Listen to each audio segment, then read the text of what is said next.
C'est donc tout naturellement que Didier a décidé de nous faire visiter l'exposition consacrée à Jean Cocteau, ici, au Musée des Lettres et Manuscrits, dans le 7e arrondissement. Bonjour Pascal Pulacher. Bonjour. Vous êtes le commissaire de cette exposition. Bonjour Didier. Alors c'est vrai que Jean Cocteau, c'est un touche-à-tout génial qui n'a jamais voulu se restreindre à une seule école, un seul langage. C'était un poète avant tout. Il était poète tout court, il était poète graphique, il faisait de la poésie graphique, de la poésie de théâtre, de la poésie de cinéma. Il a même décoré des chapelles, des maisons. Il y a une très grande harmonie quand on regarde, que ce soit les dessins, l'écriture. On sent quelque chose. Moi, je ne sais pas vous ce que vous sentez, mais il y a toujours un petit frémissement dans la nuque. Il y a quelque chose de très chargé légèrement. C'est très rare la charge légère d'une œuvre. Et Cocteau, personnellement, je ne suis pas le seul, est vraiment quelqu'un qui me rend heureux.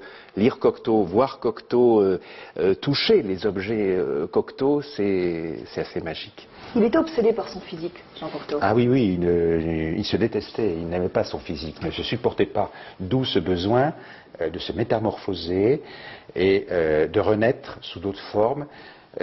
Notamment dans le domaine théâtral, on sait que Jean Marais a été le double de Jean Cocteau.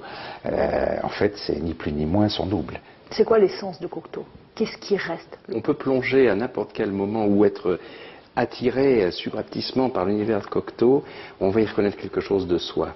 C'est beaucoup plus universel qu'une certaine légende kitsch le laisse entendre. On va voir la pièce maîtresse de cette exposition, le manuscrit original du scénario de La Belle et la Bête, élevé au rang de trésor national, c'est pas rien. Avec des dessins du prince, de la Belle, de la Bête aussi. Comment le film a été accueilli par la critique?